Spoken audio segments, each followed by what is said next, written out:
Most of you aren't subscribed. Make sure to subscribe, as it helps out the channel. Without further ado, deep in a forest, our MC dodges an incoming monster, seemingly communicating with something. As our MC dodges every single attack from the monster is suddenly shot by a projectile, killing it, as our MC leaves with his animal companions. As the monster dies, we see it leave behind a red crystal core, housing the monster's soul. Cutting to the Adventurers Guild, in the town of Faston, we overhear Gale, an adventurer, rambling on about a slime capable of breathing fire. But Gale is laughed at, as everyone knows that is not possible, reasoning that Gale must have been dreaming. Just then, our MC, Yuji, enters the guild, with his blue coat and pet slime, chatting to the receptionist. Seeing Yuji return so soon, the receptionist assumes that Yuji had given up on his assigned quest, but Yuji corrects her, asking his pet slime to spit out the flowers he's collected for the quest. Handing over hundreds of dry flowers, Yuji impresses everyone, as he finishes his quest so fast, even though he has the tamer class.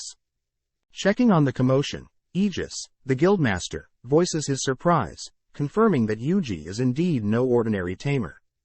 With no other choice, the guild master offers to purchase all of Yuji's flowers, stating that these flowers could help make potions for 2 years. As the guildmaster turns to leave, Yuji mentions how he had encountered a monster in the forest, but before Yuji can explain further, a knight suddenly bursts into the guild, informing everyone that hundreds of monsters have been spotted in the forest, supposedly moving out from their hiding places and moving towards the sun. As the guild's master demands to know where these creatures could be heading, Yuji telepathically communicates with one of his slimes, realizing that these creatures are all heading to their town. Forced to make a decision, the guildmaster announces that every adventurer should flee town while they can, as fighting the endless swarm of monsters is not ideal. Hearing this, the adventurers oppose the guildmaster's orders, questioning if they can even call themselves adventurers if they leave the women and children behind. As everyone begins to offer up ideas, Yuji eventually raises his hand, offering to stop the monster's advances. Seeing a kid say something so bold, the adventurers ask the Yuji to be quiet, but Yuji fetches an item from his slime, revealing it to be a dragon's tooth. Apparently, Yuji states that he is capable of mimicking a dragon's breath by consuming the tooth, but everyone thinks he's making things up. Just then, Gale steps up, inspecting Yuji's slime, only to realize something. Turning to Aegis, he asks to let Yuji try, as it's better than what they currently have. As the sun begins to set, all the adventurers are seen gathered outside, forming a barrier to stop the first wave of monsters, all whilst Yuji makes preparations for his dragon's breath. Descending the stairs of a building, Yuji talks to his pet wolf, checking up on how preparations are going. Seeing as they are still not prepared yet, Yuji gives his wolf a speed boost, allowing it to race through the forest, all whilst his pet slimes ride on the wolf's back. As Yuji scouts the battlefield from a vantage point, we witness Gale and other adventurers toss several projectiles at the monsters, attempting to kill the monsters with ice magic. But the monsters are pretty resilient, marching forward with no regards for their injuries. Back with Yuji, he lets his slime consume the dragon's tooth, declaring that he'll end this in 15 minutes, only to suddenly project several screens in front of him. Scanning through all his possible skills, he reasons that he needs a skill that will kill off all the monsters, but will keep the town safe. Just then, he's contacted by his dryad friend and his slimes, informing him that they have spotted a mysterious hooded man in the forest, deducing that he must be the reason these monsters are appearing out of nowhere, as he has a massive magic crystal. Wondering if the dryad could get close, Yuji asks that her and the slimes be careful as the crystal could detonate at any time, but the dryad already knows this, creating a portal for the slimes to enter through, only to appear right behind the hooded man. Able to see the slimes' positions, Yuji transfers a binding spell to his slimes, binding the man, only to transfer another spell, to dispel and destroy the crystal the man is carrying. Before Yuji's slimes can knock the man out, he suddenly bites a mysterious poison, killing himself, so as to not be captured and interrogated by Yuji. At the same time, Yuji's wolf finally exits the forest, having gathered all of Yuji's slime, having been scattered all across the forest. Seeing as Gale and his team are slowly being pushed back, Yuji asks that the wolf make a pit stop, asking that some of his slimes help out. Immediately responding, Several slimes rush to Gale, obtaining a fire spell from Yuji, only to destroy the approaching monsters. As Yuji rushes to think of a plan, he realizes that he can create a barrier around town, and only then cast his dragon's breath, to ensure that only the monsters will perish. Seeing Lily the receptionist spying on him, he asks her to tell the adventurers to return to town, as his preparations are done. As Lily rushes to report this to Aegis and the adventurers, Yuji also asks the Dryad and the slimes with her to hide underground, and for the remaining slimes to scatter themselves around the town's perimeter. With every adventurer rushing to safety, Gale spots a huge monster rushing to the open gate, prompting Gale to intercept the creature. Seeing this, a fellow knight helps out, but they are seemingly being overpowered. As they demand that Yuji start his fire spell, Yuji's wolf rushes to help out, pushing the monster aside long enough for it to save Gale and the knight. With everyone now behind cover, Yuji begins transferring a barrier spell to all his slimes around town, projecting a massive barrier around the town. Following up, Yuji unleashes his dragon breath, encasing the surrounding area outside of the barrier, with flames, incinerating everything. As the adventurers admire the beauty and destructive nature of Yuji's spell, Yuji finishes the cast, waiting for the smoke to clear. Shockingly, off in the distance, Yuji spots several monsters, still alive, having survived his dragon's breath. Suddenly, Yuji gets lightheaded, learning that he had used too many magic points, that his magic points are not only in the negative, but he had lost some health, as a result of pushing himself too far. Knowing that he has enough health for one more, Yuji readies his slime, erecting the town's barrier once more, but as Lily tries to stop him, Yuji simply casts his dragon breath once more, killing off the remaining monsters, but in exchange he finally blacks out. As Yuji wakes up, he's happy to see his slimes by his side, only to greet Lily, who has brought him some food. At the same time, Aegis and some adventurers have made their ways into the forest, finding the burnt body of the hooded figure, stumbling onto something that Aegis recognizes. As Yuji thanks Lily for the meal, he's happy to learn that the town's folks are celebrating their survival, all thankful that Yuji saved them. Turning to Yuji, Lily asks why Yuji would put his life on the line, to save a town he has no connection to, but as Lily sees Yuji's blank expression, she reasons that she should leave him alone for now. Now alone, Yuji begins thinking back on his previous life, miserable in his office job. As the night goes on, Lily returns with more food, but is shocked to see that Yuji has disappeared, having left town with his pets, moving on to his next destination. The next morning, Aegis is impressed that Yuji had left without wanting any fame or reward, but more importantly, Aegis tells Lily that the hooded man in the forest was carrying a device that most likely belonged to a dangerous cult that has been popping up everywhere. As we pan out, we see that Yuji is listening in on their conversation with his slime, but at the same time, he has made it to his next destination. Cutting to a tent, late at night, a mysterious old man declares Yuji as their target, but he and his men admit that they know little about Yuji's history. Having made it to Kilia, Yuji, his slimes and his wolf all talk about their favorite foods, which makes them all realize that they've traveled for a while without stopping to eat. Looking around, they spot a butcher, asking if they could purchase a ton of meat. As Yuji and his companions munch on the chunks of meat, Yuji suddenly sees a crowd forming, learning that a high priest from Central is visiting, which makes Yuji wonder what is so special about them. Heading to re-register at a guild, the receptionist checks Yuji's class, sad to announce that Yuji can't be an adventurer, since he is of the tamer class. But upon looking at his skills, she notes how he has the ability to track enemy positions, making Yuji quite valuable, as it's known such a skill reduces death rate by 80%. Just like that, Yuji is now an adventurer in the town of Kilia, heading to the quest board to find a quest. As some quests need multiple people, Yuji is greeted by Rhodus the dagger expert, Tina the archer and Lisa the lancer. As Lisa gets close to Yuji, she points out how she doesn't recognize him, prompting Yuji to officially introduce himself, revealing that this is his first party quest. As Yuji reveals his class as a tamer, Rhodus gets annoyed, wondering if Yuji can even fight or defend himself, but Tina and Lisa butt in, pointing out that Yuji is capable of tracking enemies, making him very useful as they prefer to avoid most enemies, and only fight when need to, as their quests only requires them to investigate. Additionally, Lisa and Tina point out how Rhodas is suspicious, as there are rumors that his previous party had gone missing, and that he had abandoned them. Seeing his 3 party members arguing, Yuji can't help but be reminded of his previous life, but his daydreaming is cut short, as the gang head out. Going over the plan, it's revealed that they are tasked with locating the Earth Dragon, a powerful creature, so it's best if they don't engage.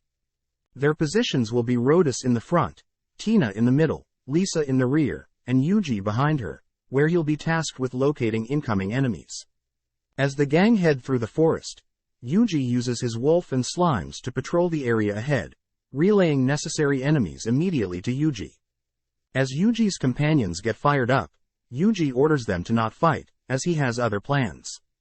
Just then, the companions run into enemies, which Yuji then announces to his party that there are 5 wolf monsters up ahead. Hearing this, the party are impressed, but Rhodas is skeptical, rushing ahead, only to confirm the Yuji was right. But, as they count the creatures, they realize there are only 4 wolves, realizing that one is attacking from above. Before Yuji can intervene, Rhodas readies his dagger, slaying all the wolves, impressing the others. With Rhodas warming up to Yuji, the gang continue on their path, but as night begins to fall, they decide to set up camp off their path, stating that bandits may attack them, so it's best to sleep in an unorthodox place. As the gang begin eating their dinner by a campfire, the girls ask how Yuji became so good at tracking enemies, but Yuji states that he doesn't know, and that one day he just figured it out.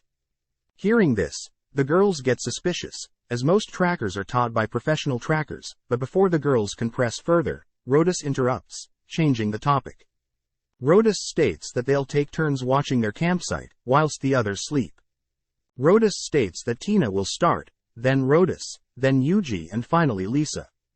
Hearing this, Yuji thinks about how caring Rhodas is, as he had intentionally placed the girls first and last, to ensure that they get the best amount of sleep. Flashing back, Yuji is seen waking up in a mysterious place, having fallen asleep in front of his computer at his office job, only to awaken with a status window in front of him.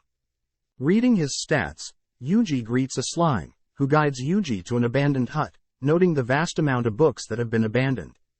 Opening up one, Yuji unknowingly opens a grimoire of divine destruction, acquiring fire, water, earth and wind magic, along with a boost to his health and MP. Suddenly, hundreds of slimes gather around him, all asking to be tamed. As Yuji complies, the slimes begin reading the remaining books, all of which grant Yuji more unique skills.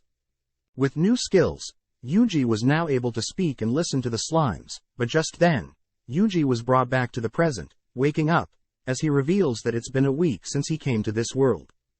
Just then, Yuji's companions alert Yuji that Rhodas had run off, but Tina and Lisa are missing as well. As the companions follow after Rhodas, they try their best to hide, realizing that Lisa and Tina are also following Rhodas, having suspected Rhodas is up to no good. Seeing Rhodas suddenly stop in the middle of the forest, Lisa and Tina grow nervous, readying their weapons, fearing that Rhodas may find out they are tailing him. But Rhodas gets distracted, tossing his dagger at one of Yuji's slimes.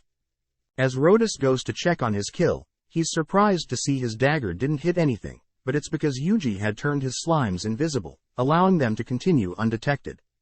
Continuing deeper into the forest, Rhodas is seen jumping over several traps, heading into a hut, greeting the mysterious old man.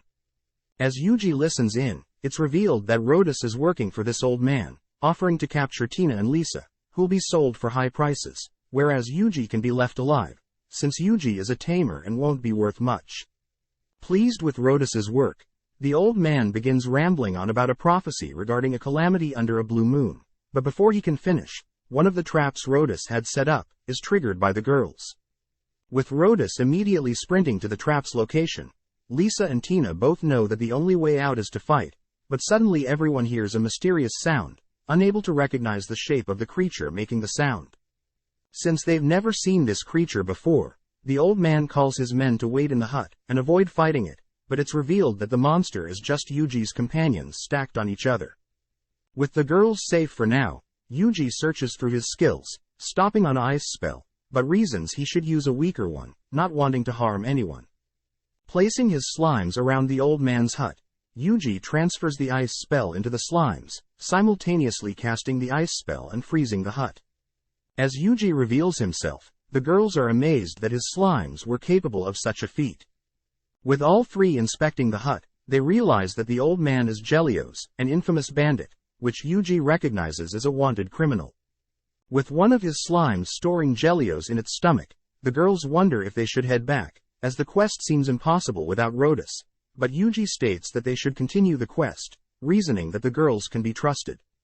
As the girls prepare to search for a new campsite to move to, as their current one may be targeted, Yuji suddenly tosses one of his slimes into the air. Having found a perfect spot, Yuji stuns the girls, showing off the slime's ability to start a fire, set up tents and survey the area.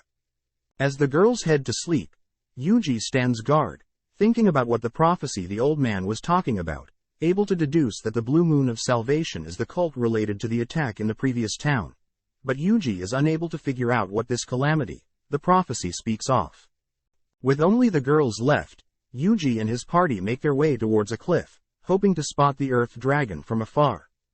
But when a gust of wind brushes past Yuji, he suddenly finds something off with the breeze, learning that the wind must have come from the Delight Canyon, or commonly known as the Valley of Wind, where tales say the Earth Dragon resides.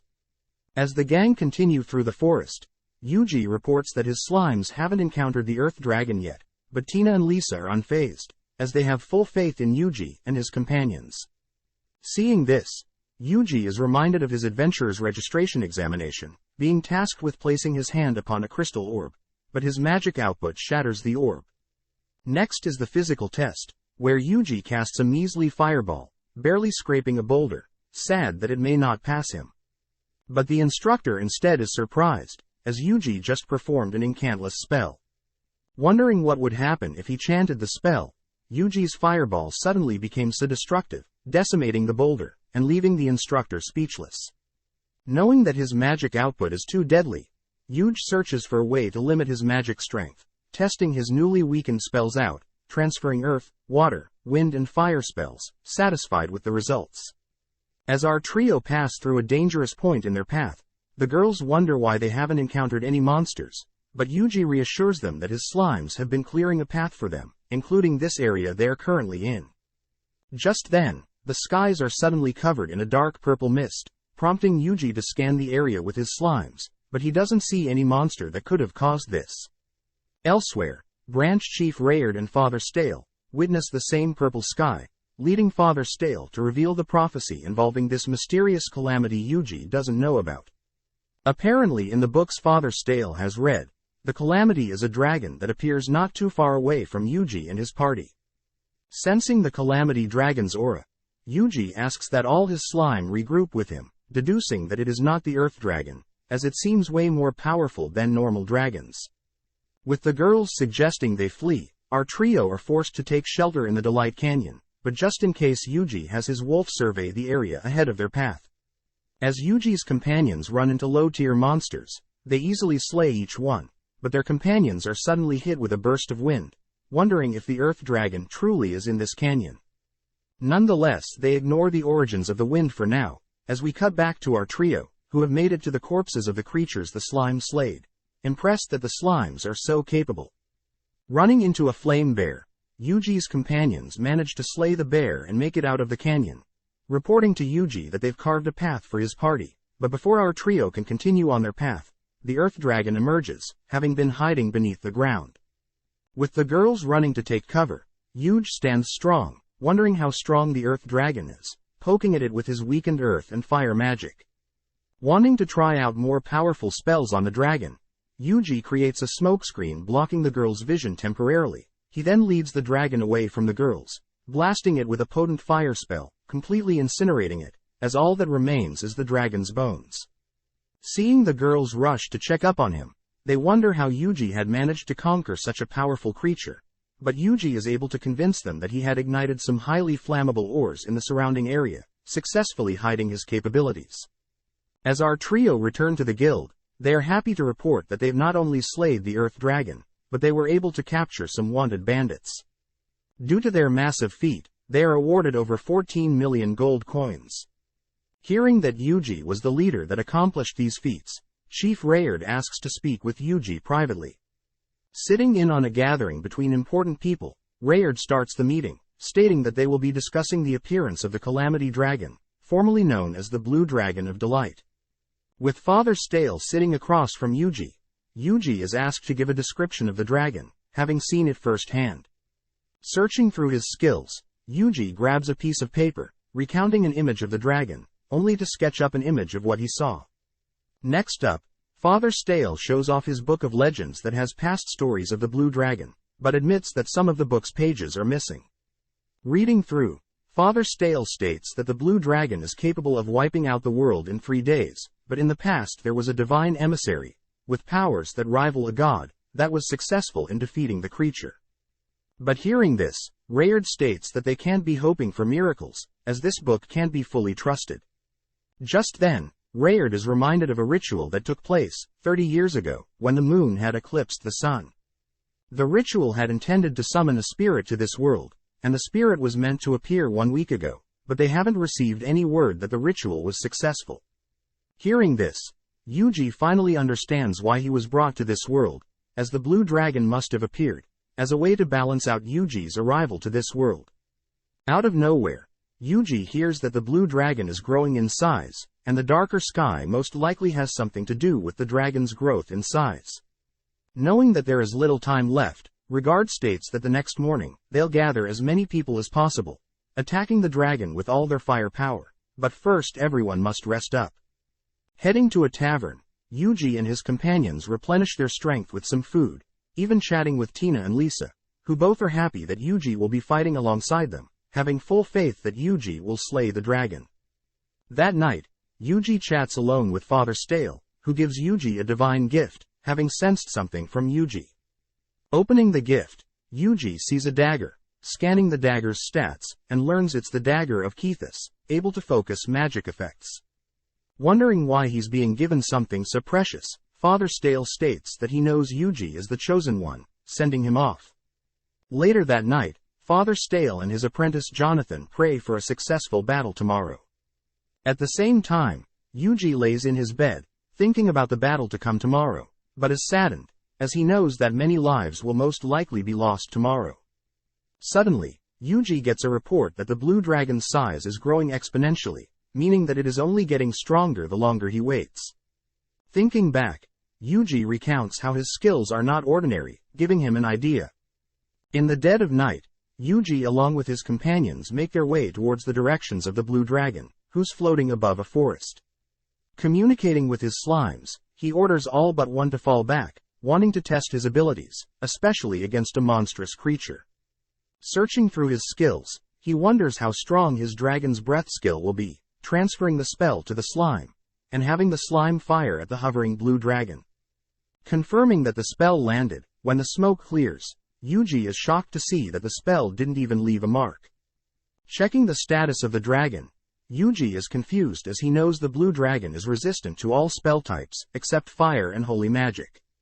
Just then the Blue Dragon begins storing up energy, firing off several beams that cut through the forest, making their way to Yuji's position.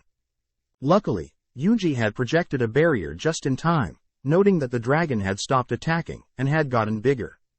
Looking around, Yuji deduces that the dragon is drawing magical energy from the forest, every time it destroys the forest.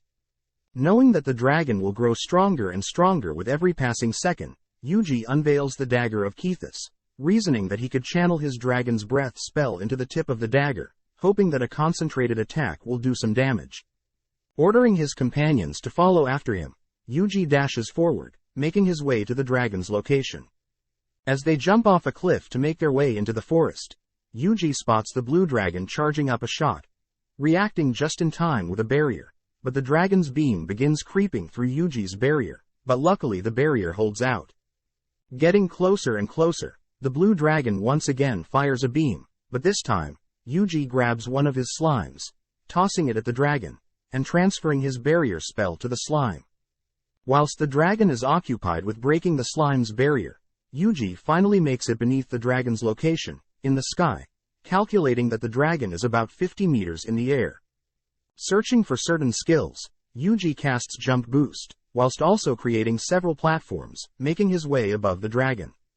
When the dragon attempts to shoot down Yuji, he has one of his slimes fire a projectile to distract it, allowing Yuji to impale the blue dragon's eye with his dagger, only to channel his dragon's breath into the tip of the dagger.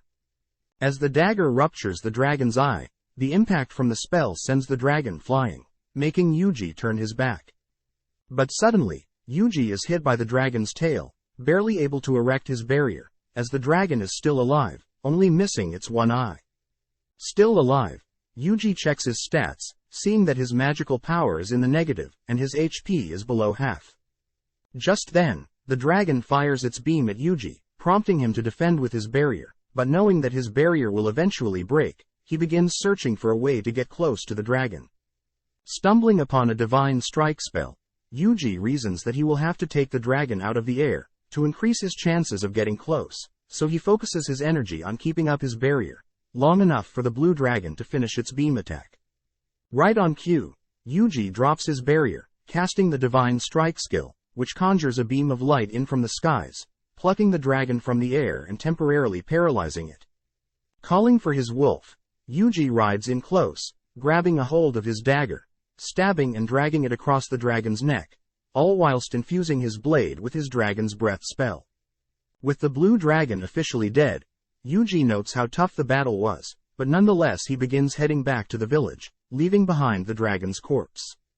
The next morning, Yuji is called by Rayard, who reports that the skies have surprisingly cleared up, and that Father Stale has found out that someone had slayed the blue dragon. Additionally, Father Stale has left town without a word, which surprises Yuji, but before Yuji can ask further, Rayard leaves, thanking Yuji for his work, hinting at the fact that he knows Yuji was the one that slayed the blue dragon. Grabbing some breakfast, Yuji chats with Tina and Lisa, who are sad that they don't get to see the blue dragon for themselves. Wondering what Yuji will do now, the girls learn that Yuji plans on heading to another town, which makes them suggest he head to the town of Ricardo, a place with lots of delicious foods. As he bids farewell to the girls, he leaves some slimes with them, making his way to this new destination. Passing through a forest, Yuji is suddenly contacted by his dryad friend, telling Yuji that there is an emergency. Immediately rushing to the dryad's location, Yuji asks about the issue, but learns that the death of the blue dragon has caused several types of mushrooms to grow in the forest, which the dryad needs Yuji's help to gather them. Knowing that he's been called to help with something pointless, Yuji realizes that the red mushrooms can be used to restore health points, and the blue mushrooms can be used to help restore a user's mana instantly, back to what it was 10 minutes prior. Calling for his slimes to gather the mushrooms, Yuji asks that the dryad begin making some blue and red potions, but when the dryad begins extracting a liquid from the mushrooms, the dryad realizes that the color of the liquid is not matching the color of the mushroom. Seeing as the mushrooms are too potent with magical energy, the dryad asks for Yuji to fetch some pure water, prompting him to begin distilling some dirty water, where he'll eventually get some clean water. Seeing Yuji so reliable, the dryad thinks back to when they first met, where Yuji had found her unconscious in a tree, in the middle of a desolate forest. Flashing back, Yuji had used one of his slimes to replenish the dryad's magical power, waking her up and learning that the dryad had her magic drained via a mysterious stone. Helping her search for the stone, Yuji had tried to destroy the stone, but instead mysterious monsters began pouring out of the stone. Reacting quickly, Yuji traps the monsters in one of his barriers, casting a fire spell to incinerate all the monsters emerging from the stone. With the stone now destroyed, the dryad is able to give life to the desolate forest, thanking Yuji, as he saved her life. Seeing liquid the dryad had extracted, Yuji is reminded of the red mysterious stones, finding out that the red stones he's been encountering are all infused with Dragon's Grace. Dragon's Grace is the essence of deceased dragons, and is neither considered good or evil, as it really depends on how it's used, but it has the ability to decimate an entire forest. As water finishes distilling, Yuji is given several potions, as thanks for his help. Parting ways with the dryad, Yuji continues to the town of Ricardo, stumbling into a mist that makes it hard to see. Relying on his wolf's sense of smell, Yuji and his companions head in the direction of some humans that the wolf smells, stumbling upon a village in the mist. Walking through town, Yuji notes the abundance of villagers, weirded out when he sees all of them smiling and staring at him. Passing several homes, Yuji is suddenly greeted by the head of the village, asking if he can be of any service. When Yuji reveals that he's passing by, the head of the village offers for Yuji to stay until the mist clears, taking him to a house, and feeding him some food. Noting the weird atmosphere, Yuji refuses to eat the food offered, but on top of that, when he sees all the townspeople spying on them through a window, Yuji reasons that it is best to leave. Before he leaves, he learns the name of the village is Messiah's. As Yuji leaves Messiah's, we cut to the head of the town, speaking to a mysterious person through an orb, stating that they will be extracting the dragon's grace from the Delight Cannon tomorrow. Finally seeing a clearing, Yuji exits the mist, but is thrown off, as it's now snowing. Begrudgingly trudging through the snow, Yuji realizes that his companions are quite uncomfortable with the cold weather, so Yuji looks for a spell to help out, casting a cold-resistant spell on everyone. As Yuji finally makes it to Ricardo's gates, he's greeted by a guard, who is surprised to have a visitor, especially due to the weather. On top of that, the guard tells Yuji that the snow had only started 10 days ago, out of nowhere, even claiming some of the villagers' lives. Asking about Yuji's reason for wanting to enter Ricardo, Yuji proudly states that he's here for the food, he's heard good things off. Walking through town, Yuji notes the quiet and empty streets, reasoning that because the snow started 10 days ago, most villagers would have probably not had prepared for it. Heading to the Tiger's Flame Tavern, which was suggested by the guard to have amazing food, Yuji apologizes for the intrusion, seeing that the owner is packing things up. Apologizing, the owner states that she won't be able to serve Yuji anytime soon, as their establishment is completely out of firewood, having used it all for heating. Looking around the room, Yuji is able to see that the establishment is quite refined, motivating him to search for a solution. Apparently, the owner can't accept just any wood, as genuine firewood must be kept dry and aged for at least a year. Hearing this, Yuji heads to a nearby forest, asking if his companions have any ideas to get this dry-aged firewood, but they all don't have a clue. Thinking for a bit, Yuji summons an ordinary axe, enchanting it with physical boost, only to swing it in the direction of the forest, taking down a row of trees in a second. Cutting up the trees, and stacking them up, Yuji searches for a way to remove moisture from the wood, realizing that he can use his slimes to suck out the moisture. With some slimes eating up any moisture in the wood, Yuji has the slimes store the firewood, heading back to the tavern to tell the owner the good news. Given a piece of firewood, the owner rushes to get a second opinion on Yuji's firewood, but sadly the wood is too dry. Hearing this, Yuji simply has his slime moisturize the firewood a bit, impressing the cook, as the firewood is now optimal for burning. Seeing the chef and owner grateful for the single piece of wood, Yuji gives them the massive pile of wood he had just obtained, ordering his slimes to adjust the moisture in the wood, so it's perfect for burning. Thankful for the valuable wood, the chef immediately begins cooking something special for Yuji, presenting him with a beautiful chunk of meat with vegetables.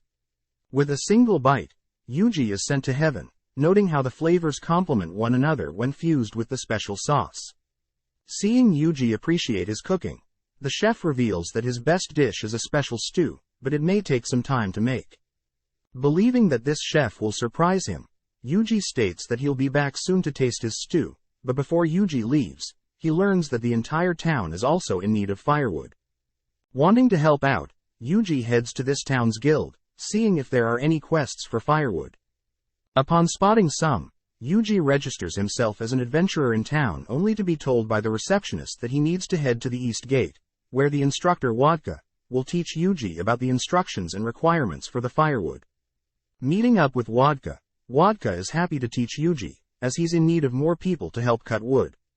Wodka states that even with all the manpower they have currently, the amount of wood they cut is not enough to sustain their village, along with nearby villages. Hearing this, Yuji asks if the village of Messiah's is doing okay, but Wodka gives Yuji a strange look, as it's well known the village of Messiah's has been abandoned for years. Changing topics, Wodka asks if Yuji has any experience cutting wood, asking Yuji to demonstrate what he knows. Getting to work, Yuji takes out his axe, immediately cutting down multiple trees with a single swing. As Wodka and other cutters watch in awe at Yuji's skills, Yuji nonchalantly cuts the trees into perfect pieces of firewood, having his slimes absorb the moisture, storing the wood in the slimes, only to rinse and repeat. As Wodka and Yuji return to guild, Wodka voices how impressed he is with Yuji's skills, prompting the receptionist to mention that Yuji reminds her of the legend involving a beastmaster, who used slimes just like Yuji to perform amazing acts.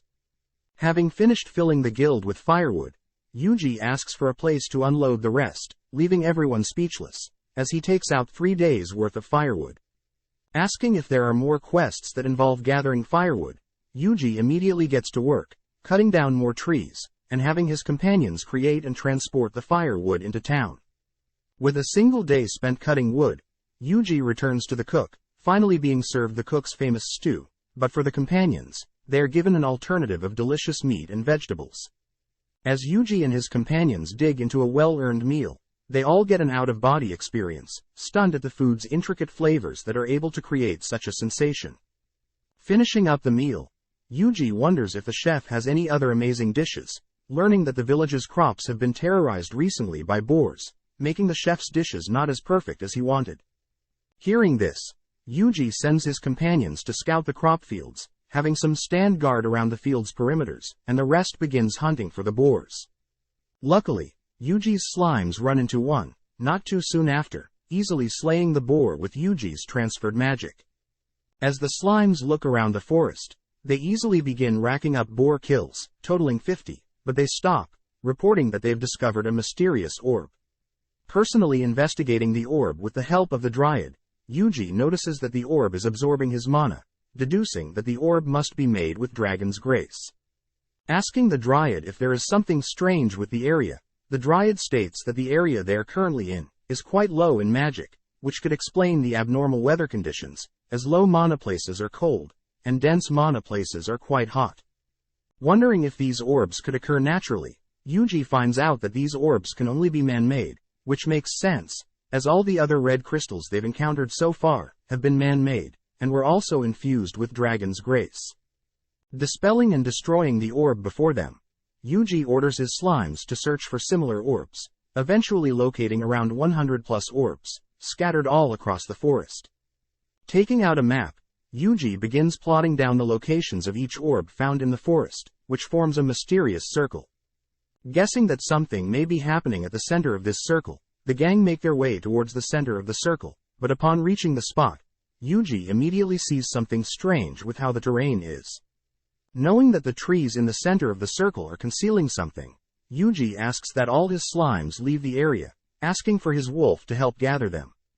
Asking for permission to destroy this area of the forest, the Dryad reluctantly agrees, as she has full faith in whatever Yuji is doing. Blasting the forest with his dragon's breath, Yuji creates a massive crater where the forest used to be, but as the smoke clears, they all spot a secret entrance, leading deeper into the ground. Knowing that this may be the cause of the unusual weather, Yuji and his companions wonder if they should even mess with whatever twisted things are happening below. Breaking open the hatch, Yuji and his companions all stare down the deep tunnel, unable to see the end of it, but nonetheless Yuji makes his way down the tunnel's ladder, entering a labyrinth. Reaching the bottom of the ladder, Yuji wonders where he should begin, as there are so many different paths and doors, so he sends his slimes to investigate first. In the meantime, Yuji's wolf and the Dryad remain on the surface, checking if Yuji made it down safely, which he confirms, but asks the Dryad to return to the forest, as coming down here is not safe for her. Suddenly, Yuji is called by his slimes to enter a room, where he spots a massive machine, along with various other intricate parts. Wondering who could have manufactured such a complex machine, Yuji moves deeper into this facility, spotting various machines seemingly constructing the mysterious red crystals that he's been encountering. Just then, Yuji hears two voices, hiding behind some machines, only to see two men rushing over to check on the construction of the crystals.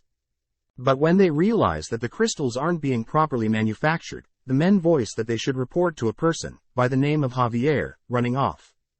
Now with a name, Yuji moves deeper into the underground labyrinth, stumbling upon a door that leads down a singular hallway. Knowing that he should keep his guard up, his slimes suddenly sprint down the hallway, which gives Yuji the idea to retreat for now, casting a stealth spell on the slimes, allowing his slimes to search the labyrinth first. Returning to the surface, Yuji makes his way through the forest following the slimes, but at the same time, monitors his slimes' positions underground. Suddenly one of Yuji's slimes reports that they've found the two men, prompting Yuji to have the slimes follow the men. As the slimes squeeze through various doors to tail the men, they eventually lose sight of the men, reaching a metal door and unable to find any cracks to squeeze through. Looking up, the slimes spot two metal levers, one on each side of the door, explaining why there were two men and not one. Ordered to pull the levers, the slimes work together to simultaneously pull the levers, finally opening the metal door, allowing all the slimes to pass through. In the meantime, Yuji continues following the slimes from the surface, noting how the slimes are progressing through the labyrinth quite quickly, and that the labyrinth is quite huge. After a while, the slimes reach another dead end, spotting a ladder, which they all climb.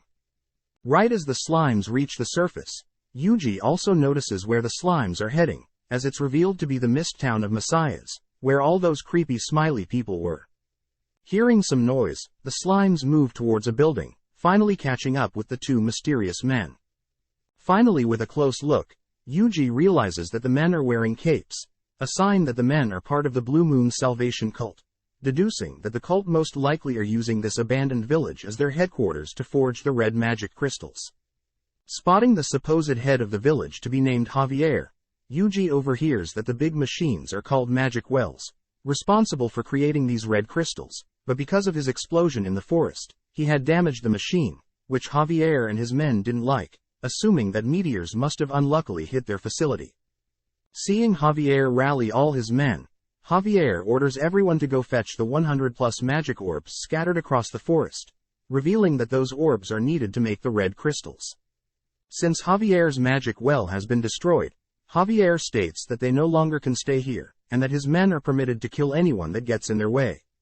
Seeing Javier's men making preparations, Yuji takes the opportunity to have his slimes position themselves around the village, watching to see if the hooded men are leaving.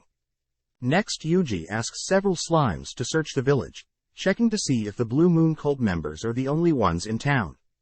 Stumbling upon a room filled with books, Yuji has his slimes steal the books, storing them in the slimes. At the same time, Yuji's slimes spot two men attempting to leave the village, binding them with magic spells.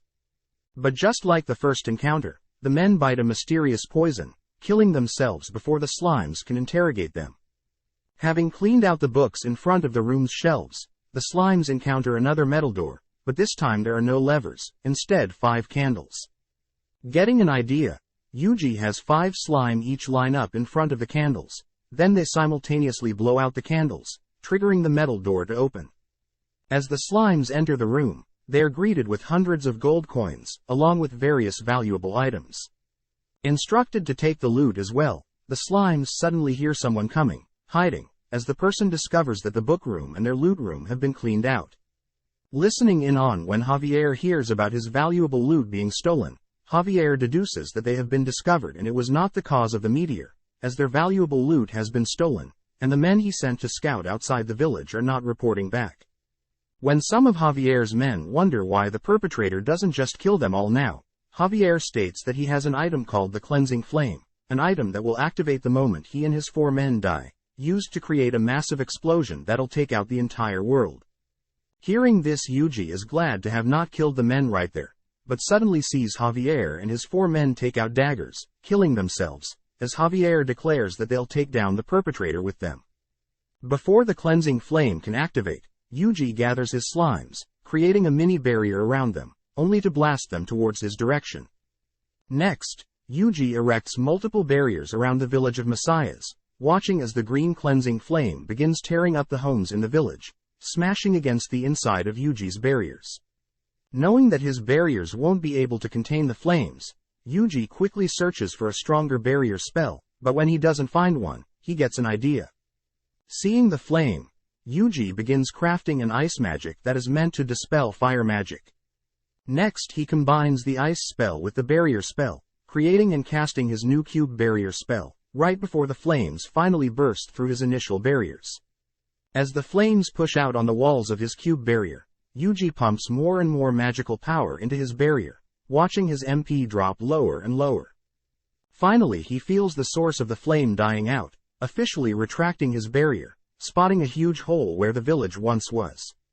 Returning to Ricardo, Yuji is greeted by the villagers, who were worried that Yuji was in the forests when the two massive explosions went off, having assumed that Yuji may have been hit by a meteors, making Yuji wonder why people are so concerned about meteors.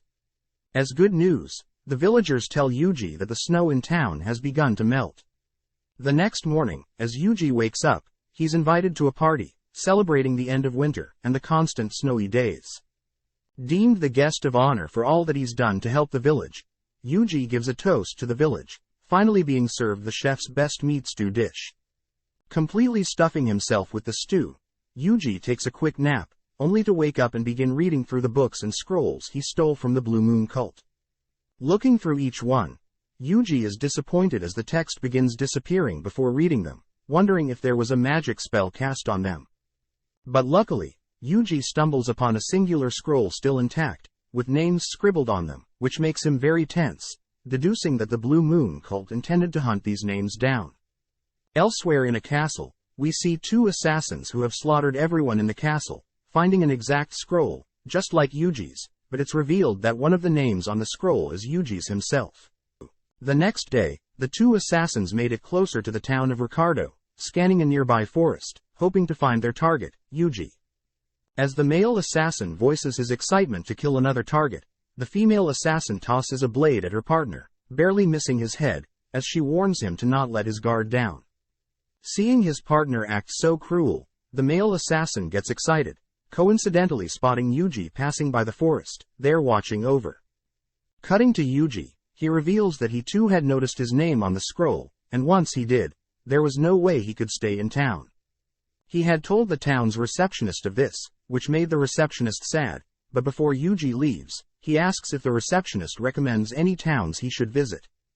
Pondering for a bit, the receptionist suggests the town of Boginia, known for the production of valuable armor. Additionally, the receptionist recommends visiting Gagel's workshop, a man with a stern attitude, but is a master at crafting items. Just like that, Yuji begins making his way to a different village, thinking about how strong his companions will become if he gave them some rare gear. Suddenly, Yuji gets a report from one of his slimes, stating that he's being watched, but Yuji reveals that he had noticed quite a while ago, having spotted the two assassins on the edge of a cliff. A little later, we see the two assassins spying on Yuji through a bush, noting how Yuji is too carefree and defenseless, just laying there in broad daylight. The female assassin reminds her male duo that guilds have been issuing warnings for the disappearance of adventurers, meaning that their work assassinating people will be revealed if they kill too many people. Ignoring her words, the male assassin prepares to simply kill Yuji right now, as they're wasting time on a lowly tamer, when they could be fighting more interesting targets. But the female assassin warns him that Yuji is not a high priority on their kill list, as they are here just to assess his skills, meaning if the male assassin kills Yuji, she'll have to kill her partner. As silence grows between the two assassins, the male assassin stands down for now, seeing his partner's serious glare, but the male assassin is still annoyed that assassins, part of the renowned Blue Moon cult, are following a lowly tamer. Having been listening into their conversation, Yuji is able to confirm that the people following him are sent by the Blue Moon cult. Having figured out the stats of the two assassins following him, Yuji wonders how he can trick the two into thinking he's not a big threat. Deciding to put on an act, Yuji makes it to Boginia, heading towards Gagel's store, but knowing that the two assassins are watching him, he begins looking at the armor on display, acting dramatically when he sees the price only to be shooed away by the store clerk. Next, Yuji puts on a sad act, walking through town, only to bump into a villager, apologizing profusely to show that he's cowardly to the assassins. Heading to a food stand, Yuji shows that he only has 2 coins, making him seem poor in the eyes of the assassin. Finally, Yuji heads into a bar, pretending to get drunk, which convinces the male assassin that Yuji is not a threat, but the female assassin is still not convinced. Listening in on the assassins' conversations, Yuji decides to accept a quest hunting down some weak bulls. Heading to the location, Yuji telepathically speaks to his companions, telling them that for this fight, he'll have to act just like a tamer would, meaning that he can't help with any of the fights. Sending out his wolf to take on the bulls alone, the wolf suddenly gets nervous, having always been guided by Yuji to fight. When one of the bulls begins rushing the wolf tucks his head, too scared to fight, but this coincidentally redirects the bull away from the wolf, knocking the bull out. Seeing that he is capable of taking on a bull, the wolf gets fired up, exciting the slimes who are cheering the wolf on. Seeing his wolf in action, we flash back to when Yuji first met his wolf, having been passing through his forest, only to run into a wolf. Having reacted quickly, and casted a binding spell, Yuji is about to slay the wolf, but suddenly wonders what the wolf could be thinking. Just like how he is talking to his slimes, Yuji had begun to talk to the wolf, offering for it to become his companion. With only 2 bulls left, Yuji's wolf begins rushing the remaining bulls, able to dispatch them easily. Seeing Yuji's wolf display speed and power, the assassins begin to believe that Yuji is quite powerful, able to tame such a strong creature. But when Yuji hears this, Yuji heals the 2 bulls, allowing his wolf to attack them again. By repeatedly healing the bulls, Yuji is able to convince the assassins that his wolf is not that strong, and to top it off, Yuji casts speed and strength on the bulls, making the bulls an actual threat to his wolf. Seeing as he may have buffed the bulls too much, Yuji offers to enhance his wolf's speed and strength, but the wolf declines as he wants to show Yuji what he's truly capable of. With a howl to signify his resilience, the wolf charges at the bulls, able to eventually topple his enemies. Having witnessed Yuji's wolf fighting the bulls, the 2 assassins reason that Yuji can't be that strong, since his summons took so long to kill low-tier monsters. Hearing this, Yuji deems this quest a success, but suddenly the first bull that the wolf knocked out wakes up, charging directly at Yuji. Seeing this, Yuji immediately reacts, creating a blade out of thin air, only to cut down the bull in an instant. As he stands there alive, Yuji realizes that he's blown his cover, as we cut to the assassins.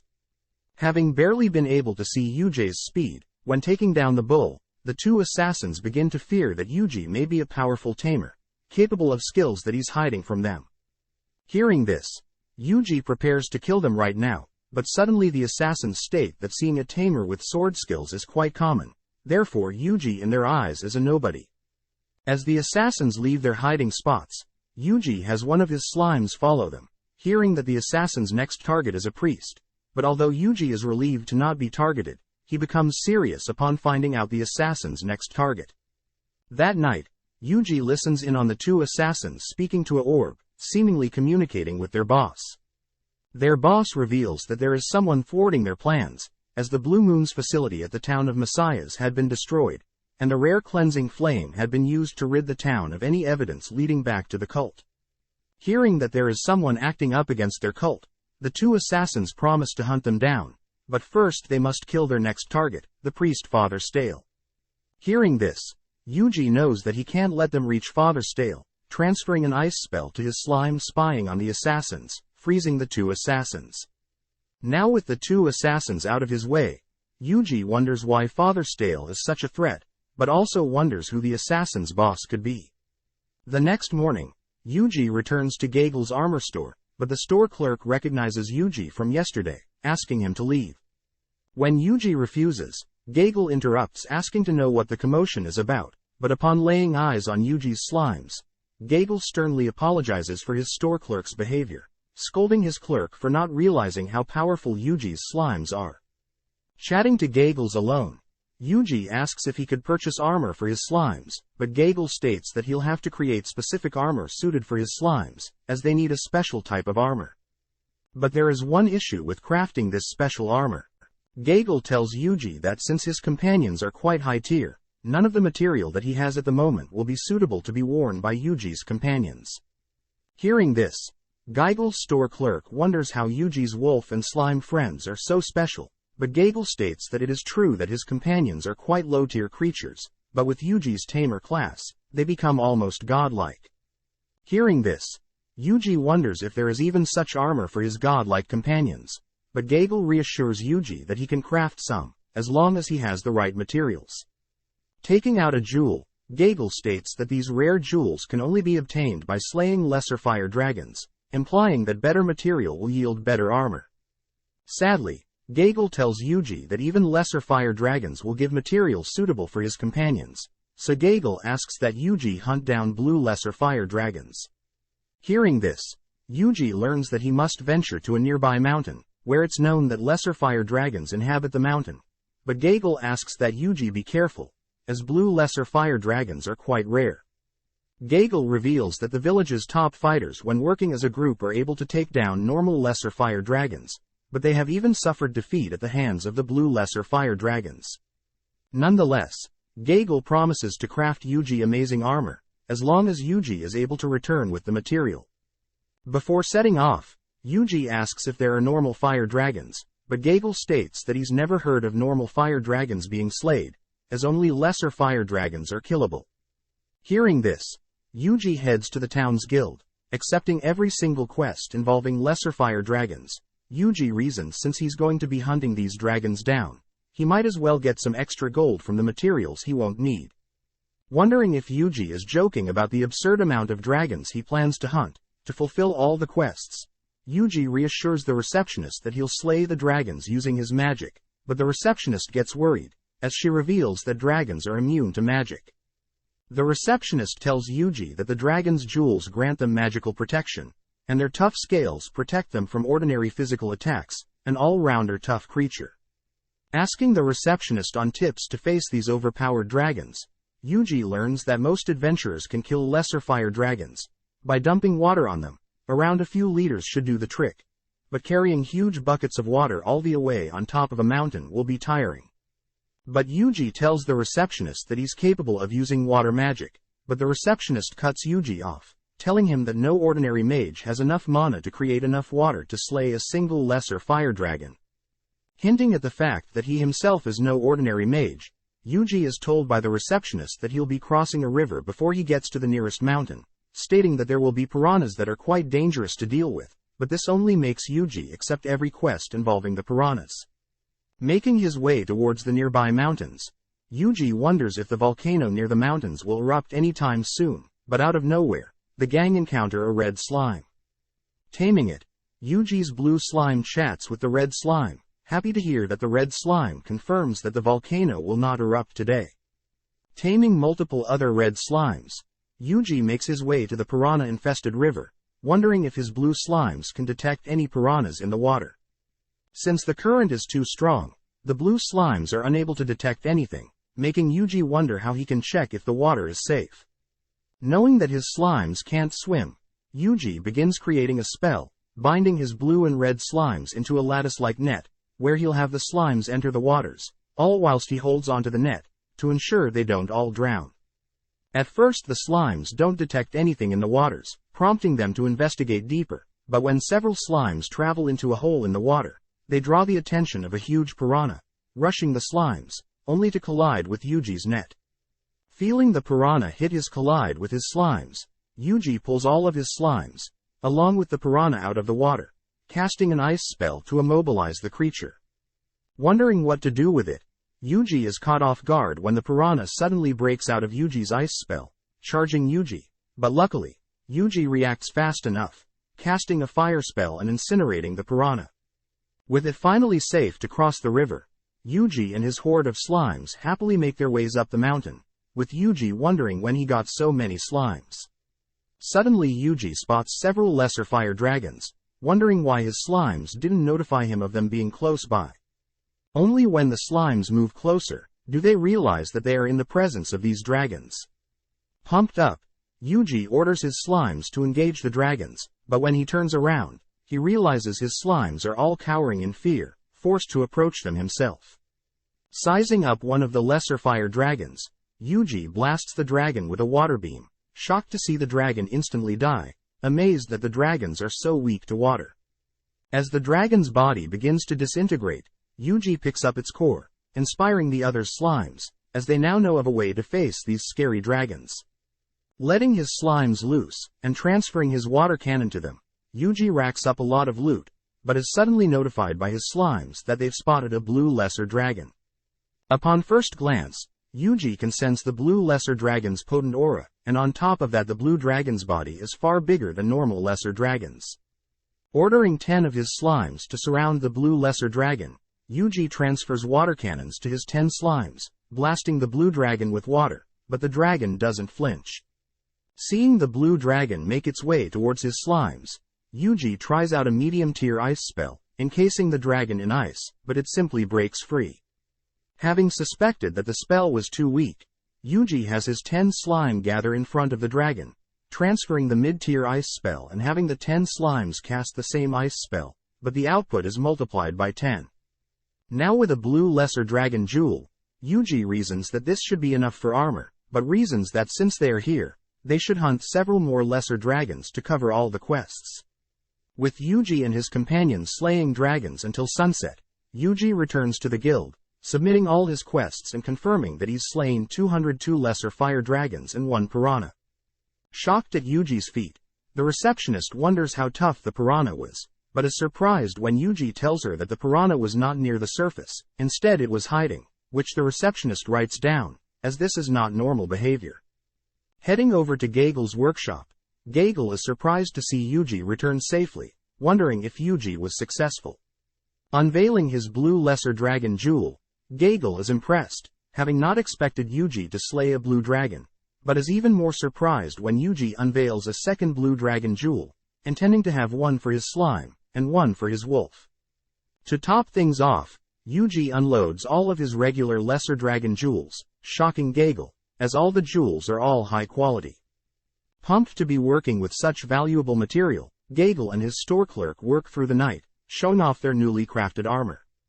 Trying out their armor, Yuji's wolf and slime begin moving at incredible speeds, but when Yuji applies a speed boost, they accelerate at light speed.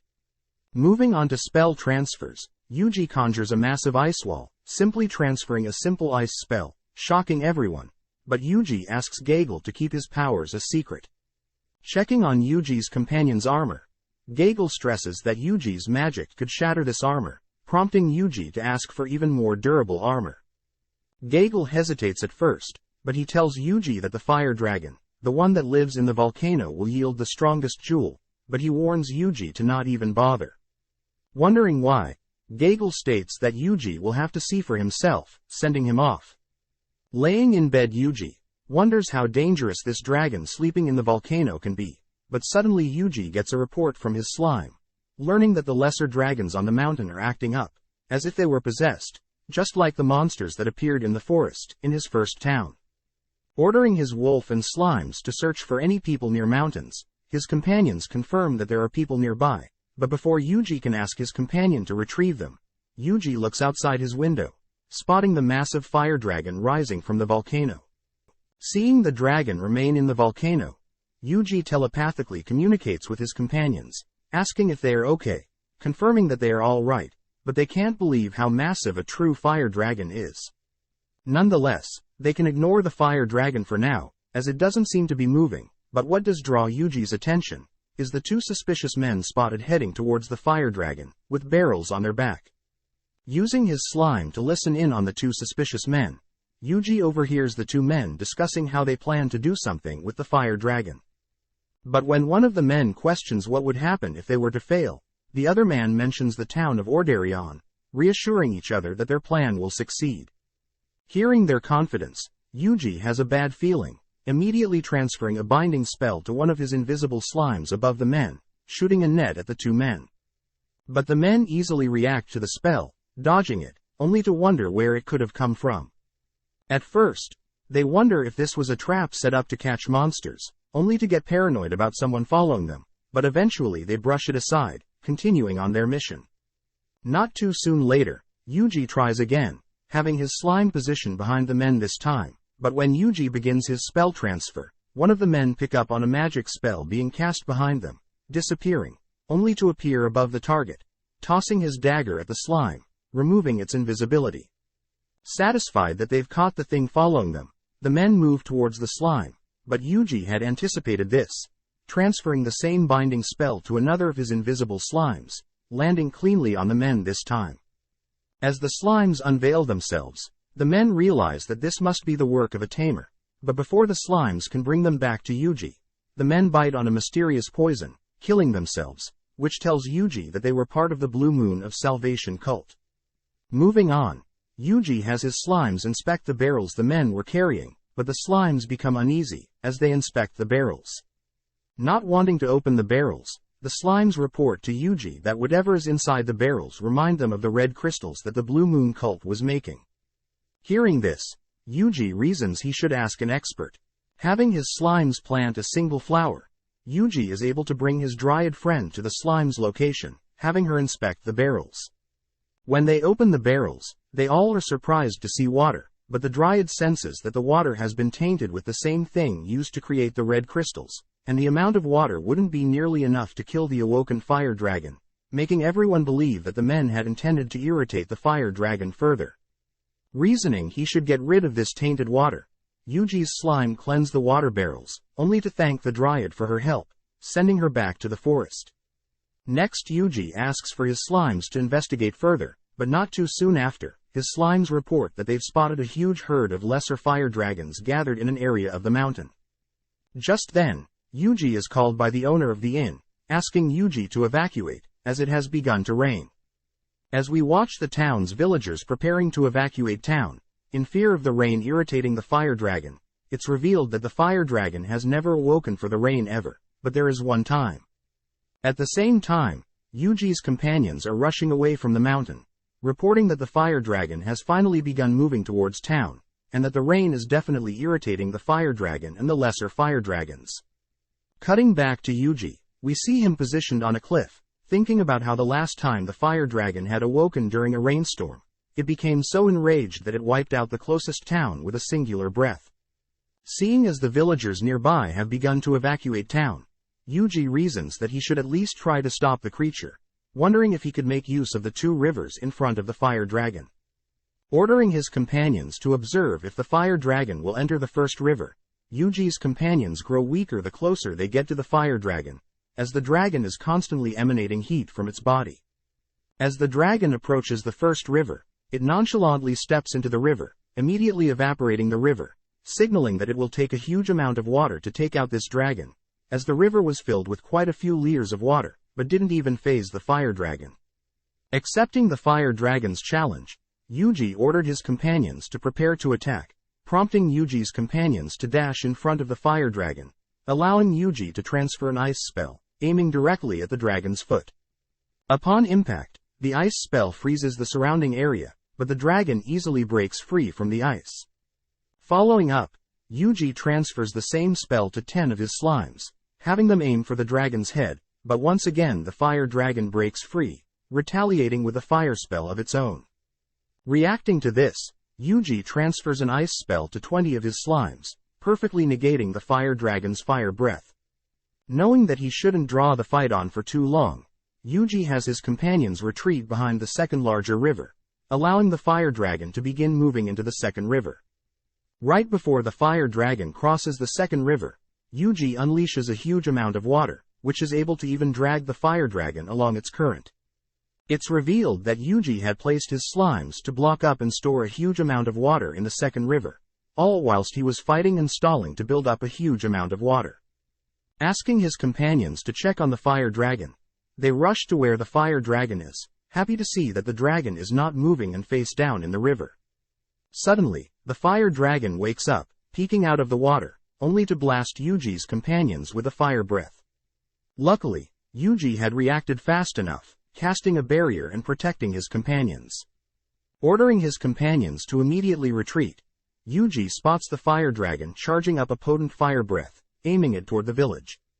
Now serious, Yuji searches for a high-tier ice spell, ordering one of his slimes to meet the fire dragon's breath head-on.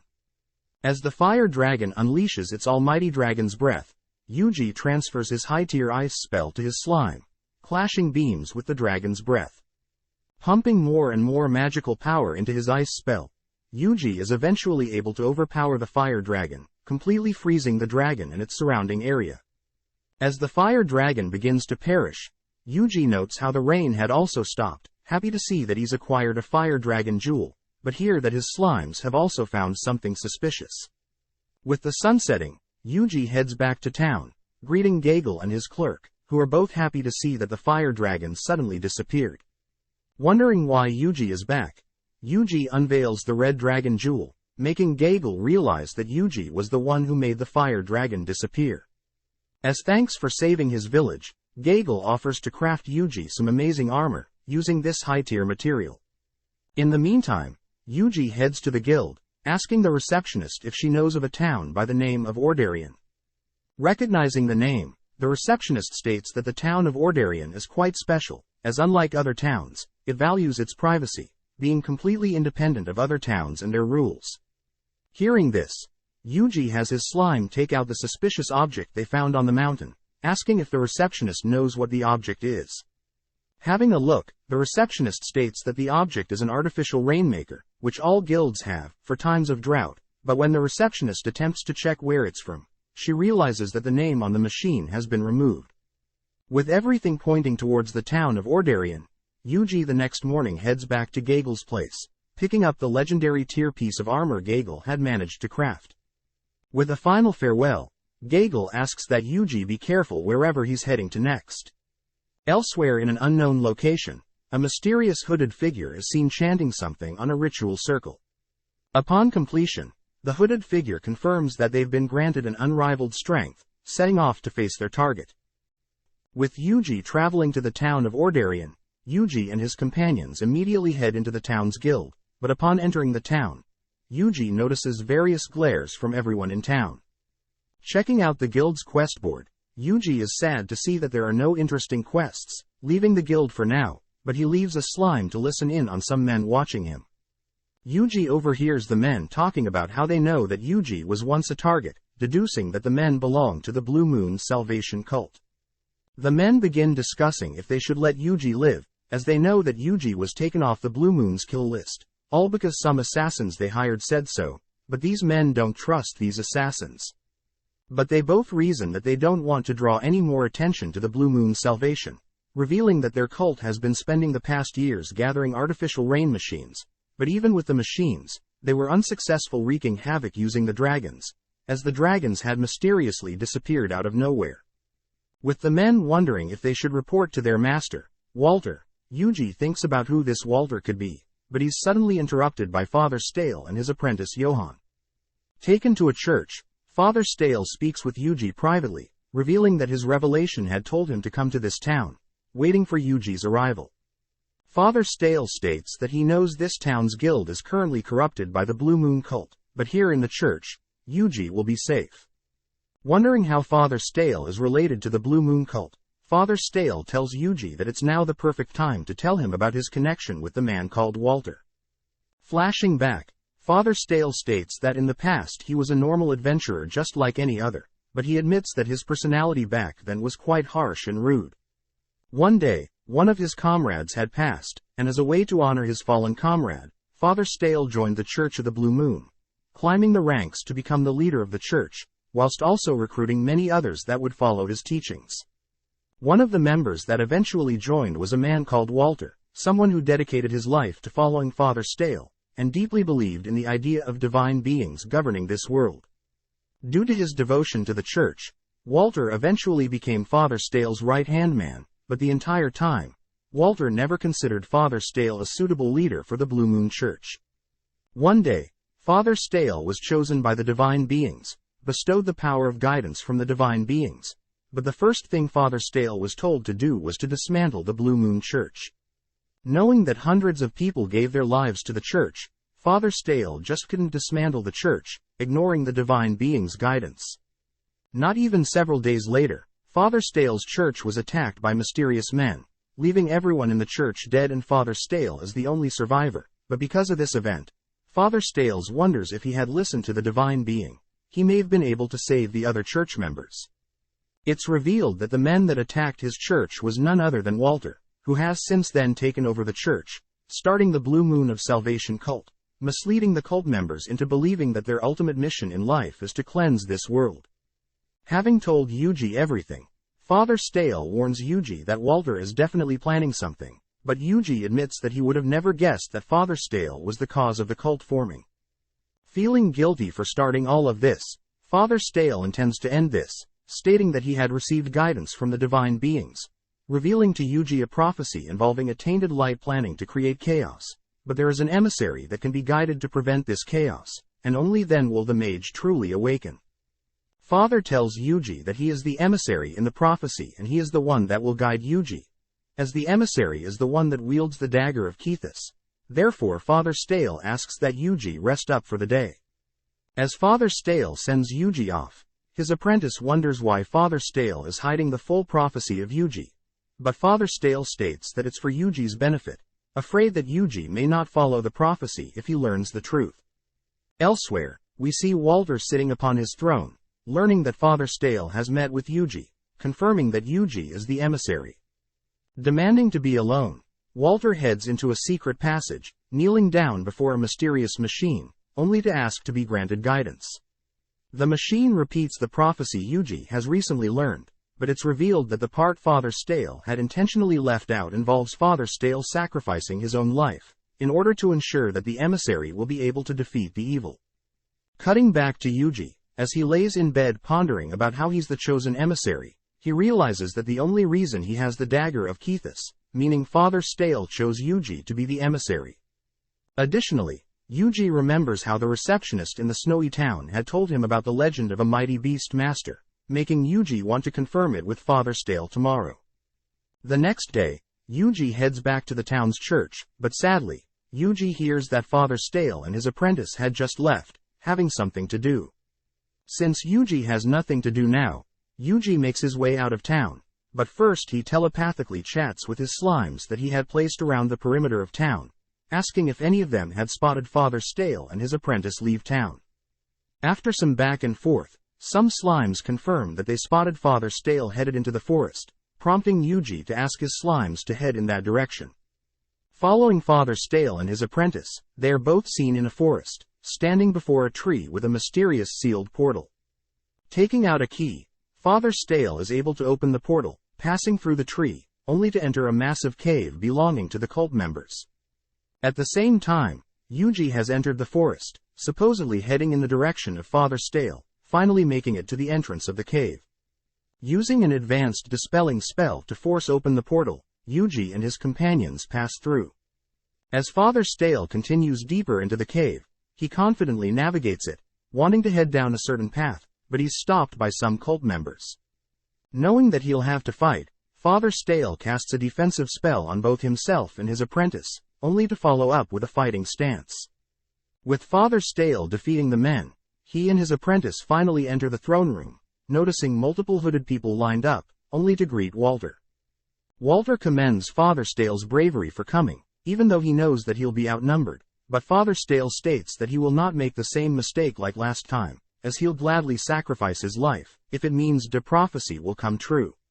Easily fighting off the hooded figures, Father Stale warns Walter to not underestimate his fighting skills, but is suddenly tied up, throwing him off as he knows Walter has never been able to use magic. It's revealed that his apprentice, Johann, is actually working for Walter, knocking Father Stale out from behind. Waking up, Father Stale listens to Walter reveal his plans. Walter states that he had left a crystal in a forest not too long ago, but Yuji managed to dispel the crystal's curse. Wanting to eliminate Yuji, Walter had sent monsters after him, but Walter had underestimated Yuji's power, able to not only protect a town, but also wipe out the monsters Walter had created. On top of that, Yuji was able to defeat the blue dragon that night, using the dagger of Kethis, and as a way to hide Yuji's identity Father Stale had left with his trusted apprentice, as a way to not be captured and interrogated about Yuji. Hearing Father Stale willing to go so far to protect Yuji, Walter mocks Father Stale's efforts, revealing that he's almost able to achieve this new cleansed world that he's been looking for. Nonetheless, Father Stale ignores Walter's insults, asking that Walter just kill him now, as he knows that the emissary will come and stop Walter's tainted light. Hearing this, Walter reveals his cursed skill, infusing all of his fallen followers with a tainted light, turning them all into undeads. With Johann readying a spell, Father Stale prepares to die at the hands of Johann, his apprentice, but suddenly Yuji enters the room, smashing through a wall, revealing that he has already defeated countless undeads. Nonchalantly looking around the room, Yuji spots Father Stale tied up, but more importantly Johann is working for the cult. Turning to Yuji, Johann fires his spell at Yuji, but Yuji transfers a spell to his slime erecting a barrier, following up by dispelling the bind tying up Father Stale. Happy to see Father Stale not hurt, Yuji finally looks at Walter, who is ecstatic to finally meet Yuji the emissary. Since it's almost time, Walter calls upon his undead to distract Yuji and Father Stale, retreating back into a passage with Johann. As Yuji and Father Stale fight through the horde of undeads, we cut to Walter, who shows off his cursed room, heading to a chair infused with cursed energy. With a terrified face on Johann, Walter sits on the chair, absorbing all the cursed energy, only to begin transforming, right as Yuji and Father Stale enter the room. As Walter begins morphing into a monster, Yuji shoots a fireball, attempting to kill Walter before he finishes transforming, but as the smoke clears, Walter appears having completed his transformation. Charging at Yuji and Father Stale, Walter smashes their location, but luckily Yuji's wolf reacts fast enough, taking Yuji and Father Stale to safety. Gazing at Walter's new form, Yuji is able to deduce that Walter had infused his own body with Dragon's Grace. Right at that moment, Walter begins to sprout wings, horns and claws, gaining the ability to shoot a beam from his mouth. Sending a slime to cast a barrier around Father Stale, Yuji personally erects his own barrier, letting Walter move in close, only to have his slime sneak up from behind, shooting a fireball at Walter. Sensing a magic spell, Walter easily evades the fireball, flying high up into the air, taunting Yuji's pathetic attempt. Ordering his wolf to jump over Walter, with several slimes on its back, Yuji transfers all the slime's fire spells, bombarding Walter from above. When Walter attempts to flee, Yuji simply has other slime's fire spells at him from all directions, but as the smoke clears, Walter appears unfazed, as none of Yuji's spells have damaged Walter's thick skin. Seeing that there is no other option, Yuji tosses one of his slimes towards his wolf, casting a barrier around it, giving it enough time to spit out a set of armor for one slime and one wolf. Having the slime and his wolf equip their armor from Gaggle, Yuji casts physical and magical boosts on the two, having them chase after Walter. With his wolf blitzing around Walter, Walter is barely able to track the wolf's movements, but right when Walter spots the wolf, Yuji's slime appears, casting a fireball, but this time the spell is amplified due to its legendary tier armor and Yuji's spell boost. Landing perfectly on Walter, Walter falls out of the sky, badly injured, having lost some limbs. Spotting his undeads nearby, Walter absorbs the undead's life force, regenerating his limbs. Making his way towards Yuji, Walter is hit by another fireball, taking more damage, but Walter simply absorbs more of his undeads, healing himself. Continuously blasting Walter with fireballs, Yuji realizes that Walter is not only healing, but is also growing stronger with every undead absorbed, but realizes something. As Walter finally makes it to Yuji, Walter swings at Yuji, but Yuji, along with his wolf's help, is able to evade shooting fireballs to distract Walter. Testing out a theory, Yuji casts Dispel on Walter's body, seeing Walter's legs lose their power. Yuji confirms that since Walter's body is made from a curse, Yuji can break the curse and kill Walter. Before Yuji can cast another Dispel, Walter flies in close, prompting Yuji to erect a barrier. Allowing Walter to pummel his barrier, Yuji waits for Walter to break his barrier, only to cast a binding spell, pinning Walter to the ceiling. Following up, Yuji has 10 of his slimes cast the same binding spell, ensuring that Walter can't escape, allowing Yuji to finally cast his Dragon's Breath, blasting Walter cleanly. Checking on Walter's body, Yuji is impressed that he's barely alive, but Walter is still smiling. Walter reveals that he doesn't care if Yuji dies or if he's defeated, as now everything has been set up perfectly. Calling out to the divine beings above, Walter offers his and all of his followers life to the machine in the cave. Right on cue, the cave begins glowing as the machine that infused Walter with the dragon's essence begins absorbing all the remaining undead bodies, along with Walter's himself. With Yuji casting a barrier around him, his companions and Father Stale they all wait for some sort of massive explosion, but instead a single speck of light is created from all this chaos, slowly floating to the ground, but upon touching the ground, a mysterious person appears, deeming themselves the sage. Asking Father Stale if he knows if this sage is Walter, Father Stale reveals the rest of the prophecy that he hadn't told Yuji, stating that the person that was meant to die to give rise to the Almighty Sage was referring to Walter, and now this mysterious person in front of Yuji is the sage from the prophecy. Father Stale states that long ago, he was called upon by the divine beings, tasked with slaying dragons that plagued the world. Sadly, the emissary had passed away, but right now, that emissary has been resurrected by Walter, having performed something similar to a spirit summoning, and is now deemed the sage. Wondering if the sage is a god, Yuji learns that he isn't, but before he can ask any more questions, the sage releases a dragon's breath, similar to Yuji's. Projecting a barrier and reacting just in time, Yuji is surprised to see that the sage's dragon breath spell is very powerful, having blown up the cave they were all in, only to fly high up into the air. Knowing that he should get a feel of the sage's capabilities, Yuji casts stamina, mobility, defense and jump boost on his wolf and several slimes, ordering them to fight the sage. As the wolf carries the slimes towards the sage, one of the slimes fires a fireball at the sage, but the sage nonchalantly erects a barrier, retaliating with a fire spell of their own. Able to dodge the sage's spell, Yuji orders all his slimes to spread out, casting platforms to help the slimes move around and confuse the sage. Next, the slimes cast multiple fireballs at the sage from all different directions, but the sage is able to react to each and every fireball, blocking the spells with his barriers at an inhuman rate. Seeing his own MP dropping rapidly, Yuji wonders how the sage is able to continuously block and cast his own spells, believing that the sage has an infinite amount of mana. Wanting to end this fight quickly, Yuji orders for all his slimes to gather above the sage, having them all cast an ice spell, trapping the sage in an ice block. When the sage easily breaks free from the ice, Yuji has his slimes follow up with a combined fire spell, able to finally knock the sage out of the air, smashing the sage into the ground. When the smoke clears, Yuji is shocked to see the sage unfazed, preparing to cast the dragon's breath spell, but multiplied by 10 times.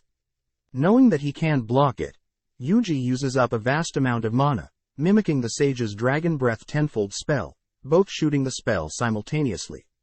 As both fire spells collide, Yuji is able to come out on top, blasting the sage away, but Yuji's mana is now in the negative. Once again, the sage looks completely unfazed, even after being hit with such a powerful attack, but this time the sage activates what he calls salvation, having beams of light erupt from the ground, triggering other machines placed around the world, causing a cursed cloud of smoke to begin filling the air. Immediately sensing huge amounts of dragon's grace in the air, the cursed clouds begin to rain, and the creatures from every location begin to turn evil. Using his slimes to scope out the surrounding creatures, Yuji realizes every creature affected by the cursed clouds has turned frenzied, beginning to attack everything around them. Yuji notes how the sage had used the cult's dragon's essence and the artificial rain machines to spread the cult's curse around the world using rain. The sage suddenly begins levitating, admiring Yuji's mage class and telling Yuji how he once faced a mighty dragon, but even he was not strong enough to defeat it. Ever since then, his soul had been regretting not being able to kill the almighty dragon, and due to his death the cycle of a powerful mage being born to this world, only to be killed by an almighty dragon, has continued for centuries. But with his master plan, the sage intends to bring salvation to all the mages in the future, by destroying this world, breaking the cycle. Hearing this, Yuji notes how ironic it is, as the sage is just like a dragon himself, willing to wipe out countless lives, if it means that mages will live on in the future. Asking that Yuji accept this world's fate, the sage casts his dragon breath, but Yuji blocks with his barrier, retaliating with a dragon's breath of his own. As the two clash spells, neither one of them can overpower the other, but Yuji suddenly gets bad news. His slimes that he's left behind, when leaving every village he's visited, are reporting that frenzied creatures are beginning to attack. Knowing that the villagers won't be able to fight off the creatures, Yuji begins transferring fireballs to the slimes positioned in every village, all whilst continuing to fight off the sage's attacks. With his mana dropping fast, he wonders how he can win, but suddenly Yuji's dryad friend reports some good news. The dryad states that people in his first town are beginning to rally together their adventurers, preparing to fight, inspired by Yuji, who had single-handedly defended their village from the monster swarm in the past. Hearing this, Yuji knows he can stop assisting the first village, but just in case has his slimes stick close to the adventurers, in case of any changes. Suddenly multiple reports of adventurers gathering and preparing to fight come in, with all of the villagers inspired by Yuji. Seeing everyone rally together, all because of his actions, that they thought nothing of, Yuji begins to reflect on his old life, being an office worker, who never asked for help, but now it's different, having so many people to rely on.